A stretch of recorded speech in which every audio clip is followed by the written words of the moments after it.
Hi, I'm Zibby Owens, and you're listening to the award-winning podcast, Moms Don't Have Time to Read Books. Please sign up for my newsletter at zibbyowens.com for weekly updates about my podcasts, events, and more. Also, follow me on Instagram at Zibby Owens and also at Moms Don't Have Time to Read Books. And finally, join my virtual book club called Zibby's Virtual Book Club, which meets every other Tuesday at 2 p.m. Eastern Time until 3 p.m. and features half an hour of book club discussion followed by 30 minutes of Q&A with the author whose book we've just discussed.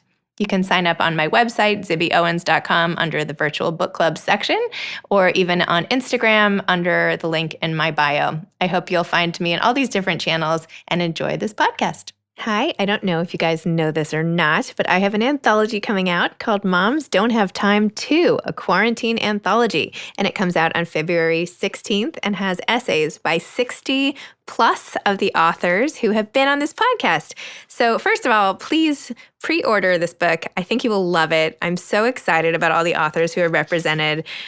Just to give you a few, Chris Bajalian, Jewel Parker Rhodes, Ashley Prentice Norton, Gretchen Rubin, Rima Zaman, Eileen Zimmerman, and that is just from the first page of the multi-page table of contents. So please pick up this book, Moms Don't Have Time To, a quarantine anthology. It's available anywhere you buy books, Amazon, bookshop.org, and your local independent bookstore. So please pick up a copy. And also, I want to invite you listeners to my fundraiser / launch party the night it comes out on February 16th, a Tuesday at 7 p.m. Bookhampton and the Children's Museum of the East End are co-hosting it for me, and 50 of the authors who wrote essays in this book, as well as many of the amazing authors who blurbed this book, who wrote little praiseworthy quotes at the front, will be there, and you can be there too. So if you go to my website, zibbyowens.com, and just click on Anthology and go to Book Tour, you will see a whole fundraiser section. And for $50, you can attend. You'll get a copy of the book, and you'll get to schmooze on Zoom with all of these amazing authors. This is like going to be the literary happening of February. So please come. I would love to see you all in person on Zoom, I guess, but even see some of your faces. I know so many of you are really loyal listeners, and that makes me really happy. All proceeds of the book and the fundraiser are going to the Susan Felice Owens Program for COVID-19 Vaccine Research at Mount Sinai Health System, and it is named after my husband's mother, who passed away from COVID over the summer, which many of you followed along on Instagram as I recounted that horrific experience. So all the proceeds are going there. The cost includes the price of a book. So thank you for supporting this effort and for supporting my book. I can't wait to see you there. Today's episode has been sponsored by author Joe Piazza's new podcast, Under the Influence.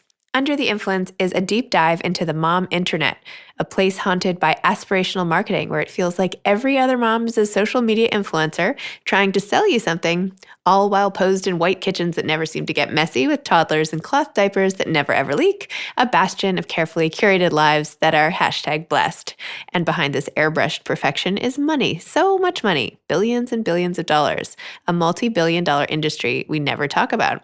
Journalist and mom of two, Joe Piazza brings a keen reporter's lens to examine how we got here, what it all means, and how the commodification of motherhood is driving normal mothers to the brink.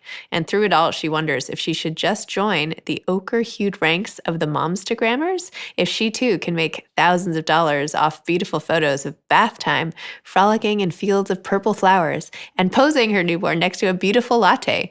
And if this is the future of content. Check it out. Joe Piazza's Under the Influence. Hi, everybody. Today is the last day of the February book blast. It's been a 5-day blast with multiple episodes per day because so many have collected that I just had to get them out into the world. On Monday, it was Memoir Monday, then Nonfiction Tuesday, Literary Fiction Wednesday, New Novels Thursday, and today is a more family-themed Memoir Day. So I hope you have enjoyed the blast this week. There have been so many episodes, and it's a short month, but why not listen? Get exposed to some new authors. I hope you've enjoyed it and enjoyed today's blast last day. Peter Ho Davies is the author of A Lie Someone Told You About Yourself.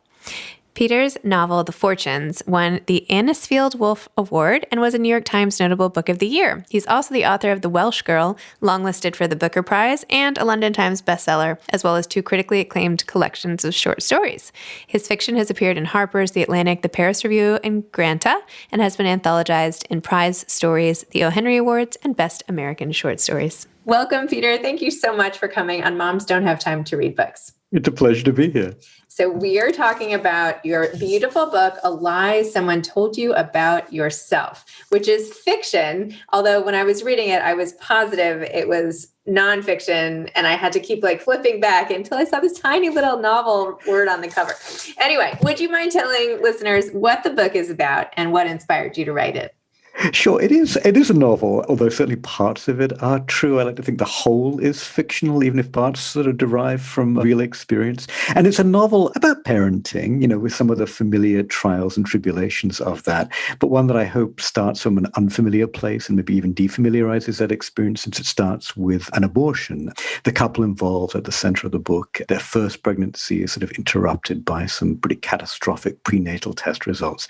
They choose to not have that child. And even though later they go on to have a second successful pregnancy and have a child, I think that experience of parenting for them is sort of shadowed, but also maybe in some ways also illuminated by that sense of loss from the first pregnancy as well. So that's roughly the tenor of the book.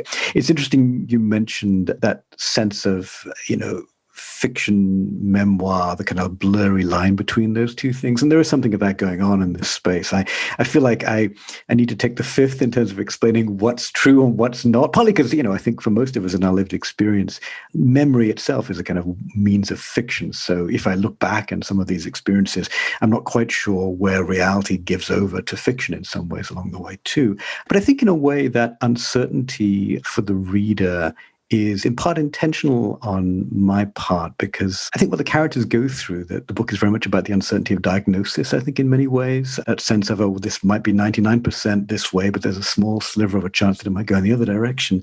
And I think in a way for the reader to wonder, is this part true? Is this part fiction? Is a way of giving them a glimpse into the experience of the characters themselves. So that's sort of the notional idea behind that slight uncertainty that the book breeds in the reader as well. And the book, it wasn't only about the uncertainty that comes with whether or not to have a child and the test results, but it's even as the child gets older, what do you do when things don't seem to be going 100% the way they should? And I'm sure so many parents can relate to this, right? You think that, your child will pass flying colors with, I don't know, I'm trying to think of an example, jumping or climbing or monkey bars or something. And then all of a sudden they don't. And what does that mean? And then there's all that anxiety and so much accompanying worry. And then what do you do? And this novel delves right into that from the dad's point of view, which I found so refreshing, because I just feel like there aren't that many beautiful literary works about fatherhood, whereas I feel like there are many more about motherhood. Thanks for saying that. I really appreciate that. I do think there's a deep anxiety for all of us, right? Even in sort of like the most, smoothest parenting experiences, and I guess none of them are actually genuinely all that smooth. We're worried about all those benchmarks, all those percentiles. We're anxious about, inevitably, even though we wish we didn't, comparing our children to other children, whether statistically or whether in the playground, however it might play out, I think, in some ways. And I think there's a kind of tyranny of the normal, right? That we want our children, we yearn for our children to sort of fit within recognizable spaces, maybe sometimes a space that looks like our own childhood, so we feel reassured that they're having an experience that we recognize in some ways, or that they're having an experience that feels as though it's very much sort of typical, I think, in some ways. And I think the great anxiety for all of us, and maybe the great truth, because all of our kids are so individual, is that nobody has a normal childhood, nobody has a typical childhood, they have their own individual childhood, I think, in some ways as well. What's weird about that for a writer, I think, when writing about parenthood, is that fiction tends to be not made up of normal or typical experiences. That's not where drama often lies. So there's an odd disjuncture between that feeling that we want to have something that seems very familiar for our children in their experiences, and writing a fiction that feels as though it pushes our children and pushes our own experience of having children into extremis, I think, in some ways as well. So there's an odd tension going on in that space. I think for me, what's kind of going on in this book is that these characters, because of their various anxieties and because of their past experiences, they sort of yearn for that normality. So I hope there are aspects of the book, as I say, that do seem very familiar to other parents. I think there's a great universal quality to many of those things, but also makes us maybe appreciate those universal qualities because we understand how tenuous they are for some people and some characters. So true. One part that I kept sort of inserting myself into and thinking, like, how would I have handled this? What would I have done? Which I feel like you do, most readers do at some point or another while reading, right? But when you and your wife were debating, when your character and the character's wife, were I appreciate that. Okay, were debating whether or not after the fact to find out if the fetus had for sure this abnormality, and you couldn't decide whether or not you wanted that information. And ultimately, I hope I'm not giving anything away. I mean, I don't have to. But anyway, you made a decision one way or another together and have had to live with that decision. Tell me about that. Like, what do you do if your spouse wants to know and you don't want to know? Or what do you do when there's information out there? Like, I felt like I wanted to call the test person and get the results of this, even though, like, I was like, maybe they don't want to know, but I would like to know the answer, Sure, no, that makes perfect sense. And, in a way, that's also what the book is about, right? It's about marriage. It's about the way that we can know somebody incredibly intimately and have spent a lot of time with that person. And yet still, when we come to these crucial moments, find ourselves, on opposite sides of a feeling, on opposite sides of a divide in various ways. We feel as though some parts of our essential characters are revealed in those moments. But I think also part of a marriage is learning those things about one's spouse and living with them, or finding a way collectively to live with those kind of differences that we go through. And so the book is, I think, very much about charting the ups and downs and the stresses placed on a marriage by these kind of circumstances as we progress through those spaces. But I do think there's a way in which, I think for these characters in this book, the uncertainty they're grappling with is, as I say, a sort of medical uncertainty, diagnostic uncertainty. But I think a lot of the times in our lives, we grapple with uncertainty, right? We don't have a sense of the sure thing. We don't have the 100% knowledge of a certain thing. We don't have perfect information. And I think that's very true for these characters. I think it crops up in a lot of fiction, despite the fact that we often talk as writers about writing what you know. And of course, this book does in some degree derive from lived experience. I think we often write into what we don't know. And in some ways also maybe have to write books that live with uncertainty. I think there's a way in which that's the nature of our lives in a way. And of course, I think that's been brought home very powerfully and painfully to many of us. And I know yourself, your family has gone through this too, through the process of the pandemic over the last few months as well. So we've been grappling with not knowing when this will end, not knowing what it means, not knowing, again, uncertainties of diagnosis creep into this space as well. So it feels as though, although this is by no means the intention writing the book, that it also hits that odd, timely note where we have a kind of global uncertainty that we're all grappling with now. It's so true. I feel like in the pandemic, I've had to rely, and probably most people, but when everyone's doing different things, where should we be? What do you feel is okay? What do I feel is okay? I'm not sure. Like, I feel like this is a time where I'm just like, okay, I just have to look inside myself and go with it, because that's all I really have at the end of the day. Like, everyone else could be wrong. Everyone else could be right. But like, I have to do what I feel comfortable doing, although not being led exclusively by anxiety. I feel like lately I haven't even wanted to leave the house. I'm like, this is fine. I'm okay here. Right. It reminds me a little bit of, there are ways we think about, I studied this years ago, risk assessment, and it's sometimes about the statistics, but it's also a little bit about our emotions in response to that risk as well, right? It's the feeling that, if somebody chooses to be a smoker, they're choosing to take that risk on for themselves. But if, the government puts a nuclear power station nearby, even though that risk statistically might be a lot smaller than the risk from smoking, we feel that risk is being imposed upon us. So it's not just about the numbers, it's something about our emotional response to that space. And I think we're all grappling with that sense of not just how do we deal with the numbers, but also how do we emotionally process the numbers at this particular moment. The characters have to think about that, but I think we as a society are thinking about that too. It's so true. Yes, it's very timely in emotion for sure. Absolutely. And by the way, the wife in this book is so funny and likable. So I found myself wanting to take whoever this was out to coffee. So if she happens to exist, tell this fictitious. I really appreciate you saying that. Humor. No, that's actually very, very moving to me, because the wife in the book, at least in some part, is modeled on a wife that I know very well, that I love very deeply, and who's sort of behind the door behind me back there. And I think I was very conscious writing the book. You mentioned that it's a story about fatherhood, which is very much true. But, the reason that I think there are fewer books that talk about parenting from the father's point of view is because we understand, of course, and I think it's very true, that the motherhood experience is in many ways, certainly the birth experience, is so much more intense than the father's experience, I think, in so many ways.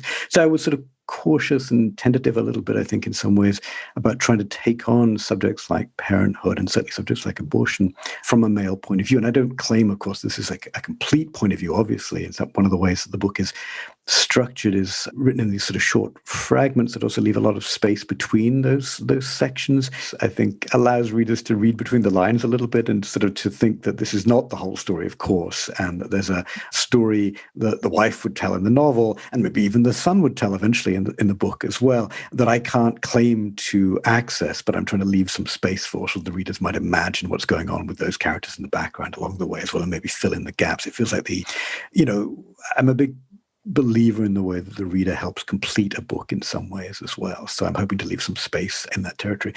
Although it's funny, after that interruption, I also think that some part of the structure of the book, the fact that it's written in sort of short sections, short vignettes, comes out of the parenting experience. This book, although mostly written over the last 3 or 4 years, the first chapter goes back about 10 years or so, I think. And it comes out of a time when I was trying to write when my son was pretty small. And so everything about the writing experience was sort of stolen in those moments where there was a nap or there was a small gap in the busy schedule you have when you're parenting. So something about the form of the book also, I think, comes out of the parenting experience. And the way I've digested it also comes out of the parenting experience, where I read snippets and I have the book here and there, and it's good.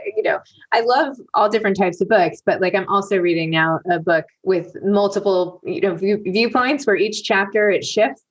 And that's much harder. I still really enjoy it, but that's better if I have a longer stretch of time so I can, but when I put it down and pick it up, I'm like, wait, who is she? And then I have to flip back this book. No, you're in it. I get it, whatever. So was it easier? I mean, you have written all this historical fiction in the past, which I'm sure involved a great deal of research and time and digging and all of that. Was it like a breeze for you to do this, or was it harder because you were going into more emotional territory, or is that not even true? I mean, it's difficult to compare. I think the historical work does require a lot of preparation. There's a lot of anxieties, right? But it's also a space where fact and fiction, and where fact gives over to fiction, feels like it's also an important question. So this book has some callbacks to that previous experience, I think. This was probably slightly easier in the actual writing experience. It took less time. It's a shorter book, of course, than my previous historical novels. But I think you're absolutely right to suggest that emotionally it was a tougher book. And I think maybe even, I've written about real historical figures in the past, and there are questions there ethically about how they're represented. We think about questions of appropriation that comes up in those spaces. It felt that those questions were much closer to home, literally speaking, in the context of this book. So there was a certain amount of anxiety and a degree of soul-searching in those questions in the writing of this book. And it's, to some degree, I think, as I often do, some of the things that I worry about when I'm writing a book. Can I write this book? How do I write this book? Those questions ultimately in some ways become the subject of the book. So it feels as those questions sort of inhabit the book, and rather than having them stop me or censor me, it feels as though the book is an opportunity to explore and engage with those questions in some ways as well. And I love how you just put a lie in the title, because I feel like all the best books are in fact, I would say most stories are about some sort of secret. Either you're keeping it from yourself or someone's keeping it from you. There's always a secret, which I think is a flip side sort of a lie, right? Because you have to disguise that. So I don't know. I just feel like it so touches on this basic interest people have in reading about what is not straightforward and what you might not be able to say straight out and all of that. Yeah, it's the great mystery of fiction, right? That it feels as though it advertises itself as a lie. It's a fiction.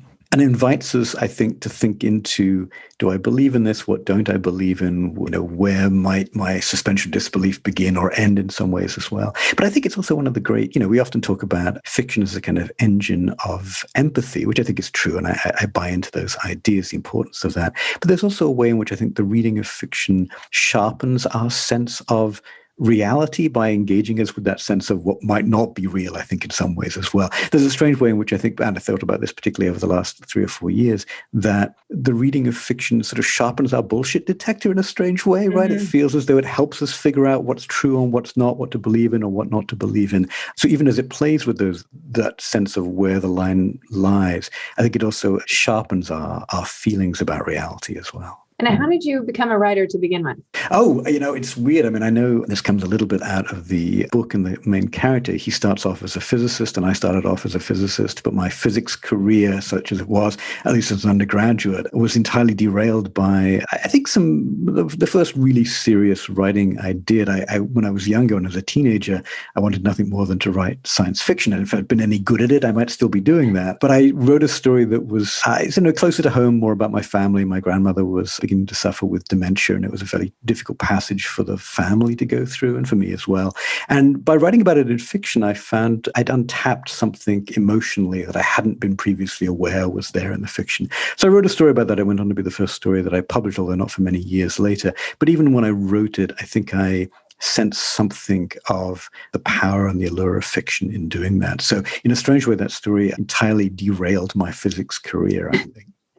Wow. So I guess we should keep all the novels away from potential physicists. That's the lesson here. What do you like to read? What types of books do you like? It's funny. I think once I became a parent, I became very drawn to the idea of reading a lot of short books because it was very easy to get through them. So I sympathize with what you were suggesting earlier on. I think, too, there's a way, we're talking about the interrupted, distractible life of a parent or a young parent, and how they find time to read in that space, or how they find the bandwidth to, I think, just engage with the book in those kind of moments. I think, too, that distractibility is a cultural phenomenon, right? I think there's something about the way that we read, even when we're reading the news or reading online, we're hopping around, right? It feels like the net and the web have become really interesting sort of metaphors of the way we hop from connection to connection to connection. There's a way in which we, when we engage with the world like that, are making our own novel. I'm going to jump from this link to this link to this link. And I do think there's a body of work out there, a body of fiction that sort of begins to operate in those sort of elusive, connective ways. I think back to a book that I teach a great deal to my undergraduates almost every year, Jennifer Egan's A Visit from the Goon Squad, which has that same kind of elusive, connective quality. And I find that really interesting. It feels as though there's an interesting way that it makes, I always talk to them about how once they've read it, it sort of rewires their brains in interesting ways. Although I think in some ways it's actually just playing into a rewiring of their brains that the world is engaging in some ways for them as well. But I like that. I think I'm interested in that sense in which we're encouraged as readers to make connections between pieces that we're asked to fill the gaps in. Again, that sense of feeling as though we're collaborators with the author. And so those are books that I'm really engaged in. Do you have more books in the works? Like what's coming next for you? Yeah, it's funny. I was writing this book, or at least finishing it sort of simultaneously with another book that I'm working on. It's a nonfiction book, a kind of teacherly book, a craft book about the writing of fiction, but specifically about revision. It's called The Art of Revision, subtitled The Last Word, which is a bit ominous, but it's not quite as grim as that sounds. And, I've been teaching for the best part of 25 years, so it feels like it's a distillation of those kind of things. But it felt a little as though, as you know, in this new novel, the main character is also a writer and a teacher of writing. So there's a little bit of osmosis between these two projects, I think, in some ways as well. So that one will come out in November of this year. And my friends are like, you've got 2 books coming out in the same year. But I have to admit, they're both very short books, as you know from this one. So it doesn't feel like it's quite as great an achievement of that, although it's fun and I enjoy working on both of them. I have 2 anthologies coming out this year, actually. Excellent. Congratulations. Yeah, thank you. I assembled them, but yeah, November. So I'll see you in the November party. That's a lot of work, though, assembling anthologies like that. No, it is a lot of work and it's great. And I'm really proud of them and it'll be great. But, it's not like I sat down and wrote them all. Right. Well, but it's a fun, it also, I think, it's the way I feel about it even when I'm putting together a list of readings for a course. You're interested in the way that pieces and anthologies bounce off each other, speak to each other. And I do think there's a way in which, and, Visit from the Goon Squad calls back to this space as well. There's something about the way I'm interested in novels, I think, that borrow from not the structure of short stories per se, but from the structure of short story collections, which I think do invite us to think about links, think about comparisons. And so anthologies do that work in really interesting ways. And again, it's a fun way of the brain moving laterally, I think, which is an interesting contrast sometimes to the linearity of some fiction as well. I like that. I might have to steal that quote. When describing anthology work. You have already started talking about this, and I'm sure you have a lot of views on revision. And I read your essay, I think it was called Done, on how to sure, yeah, right, and everything. But what advice would you have for aspiring authors, people who are just starting out? Well, this probably goes to some of the ways I think about revision. I think there's a way in which it's important for us to outweight the project, outweight the story, outweight the book. I think we're all, much as we claim to love writing, there is a way in which we're often, all of us, in an unholy hurry to be finished with whatever we're writing. And I think that's understandable in a first draft, right?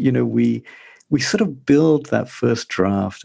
It's like a rickety bridge that we're constructing across the chasm of our doubt, right? That we feel if we don't finish the bridge, it'll just fall into the chasm, or we won't get to the end of this thing. And so I think it's really important often to move quite quickly in a first draft. And I sort of see students doing that. But you can also feel them, at the end of that early draft, particularly if it's a story, they're like a sprinter who's dipping for the line, right? So we're trying very hard to get across that line and get it built. Then afterwards in revision, though, I think it's really smart to take some time to explore the work, maybe even to let it expand for a little bit. I think, we talked earlier on about that idea of writing what you know, but often we don't quite know what we know when we write a first draft. We're sort of feeling our way into that space. So the more we expand, I think, the more we sort of explore our own work, I think, in many ways. And I'm really interested in that idea, that sense of hanging out with the work long enough to understand what it's doing. And maybe ultimately, I think, figuring out why we wrote it in the first place. That's how I know that I'm finally done. I feel like I finally understand my own work, I think, in certain ways. And nearly always with different books, there's some late moment when I understand why something that seemed out of place, or I wasn't quite sure why it was there, what work it was doing, it suddenly speaks back to me and says, I'm here for this reason, and this reason is essential. That's why you've hung on to me for as long as you have, I think. So the advice, that I give to people, there's so much, of course, but the line I like to quote is a line of Flaubert's. A line, I think, goes, that talent is long patience. And I think when I first heard that, when I was, quite a young writer, I didn't get it. I think I even thought it was just a bad translation from the French. Talent is long patience. What does that mean? And because the older I get, the more I think I understand that. And I try to talk about it often with young writers who, of course, and I'm lucky I work with very talented young writers. Talent and youth are sort of the enemies of patience. I think we often embrace talent as a shortcut, right? We don't need to have as much patience if we're talented. And I think that's part of the seduction of our feelings about talent. But I do think there's a way in which just being patient with ourselves and with our work, which feels like a value that seems sometimes counterintuitive to the pace of modern life, I think, in some ways. It's a chance for the work to speak back to us and to the characters to speak back to us and for us to grow into the work and understand it. And, in a certain fundamental way, it's about reading our own work carefully so that we allow it to speak back to us and we become readers of our own work and not just the writers of it. And maybe that's the fundamental essence of revision, that we move, it's an aspect of re-seeing, right? That we move from seeing it through the eyes of the writer who thinks they know what they're doing with it, and we come back to it and read it through the eyes of a reader. I always suggest that, and you must have gone through this too, I'm sure, it's that moment, I think, when we share our work for the first time with somebody else, a friend, a loved one, a critic, or we hit submit if we're sending it out to a magazine, or we hit submit if we're sending it to the editor or the agent. And even before we hear back from them, there's a moment, as soon as we've let go of it, where we're like, oh shit, I should have fixed that, right? There's something that we recognize that we should have changed, that we meant to change, that we suddenly see in a different way. And it's because we intuit new eyes looking at it. And so that's the beginning of revision, because we're starting to see it through the eyes of our imagined readers out there. It's true. I feel like revision is, it's the most important thing. And I feel like anytime, like even for an essay, if I write a first draft that's 1,000 words and I know I have to get it to 750 or something, or 800, it's going to be much better Like it always gets better when I cut it down, like inevitably. So I'm like, I don't know what that says. Maybe I just should have to keep it really brief. But I think the point is when you're more intentional about which words end up making it, you have to like have them sort of go up to the, the battle line and fight to make their way in. And if they survive, then they have a place for themselves. So anyway. But you also wouldn't find those if you hadn't written long in the first place, right? So I think it's really important to allow ourselves to have that sort of expansive moment before we contract. So I'm often, occasionally with young writers that I work with, there's that feeling that they think of a revision. Well, this is another parenting way of thinking about this, right? I feel when I encourage them to revise that I'm like their mom telling them to tidy their room, right? It feels like this is the boring work of writing. I've had all the fun creative stuff, and now I have to do the dull thing.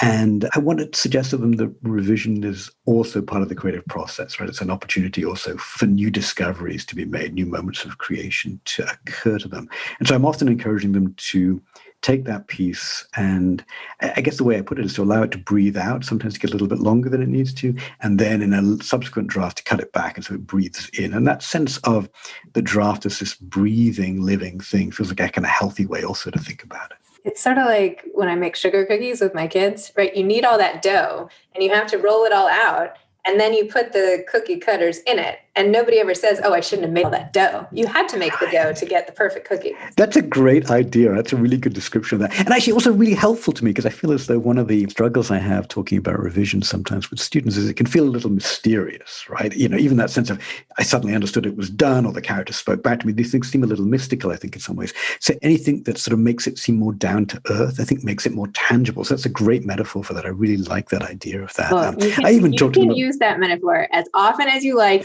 If you tell the person you're talking to, they have to listen to my podcast. That's my only. I will do that. That's a deal. I like that. I'm kidding. No, of course, we use it if it ever helps you. But yeah, I think it is kind of like that. Anyway, well, thank you so much for this chat. That was really fun. And I really, truly enjoyed reading your book, not the least because I could pick it up and put it down 8,000 times before even finishing, 200 pages or 100. I don't know. Anyway, it was great. And it was lovely getting to know you. So thank you for coming on my show. Thanks so much for having me, Zibby. It was a real pleasure chatting to you. I'll send you some sugar cookies one day. That'd be great. I love that. All right. Thanks. Bye-bye. Bye.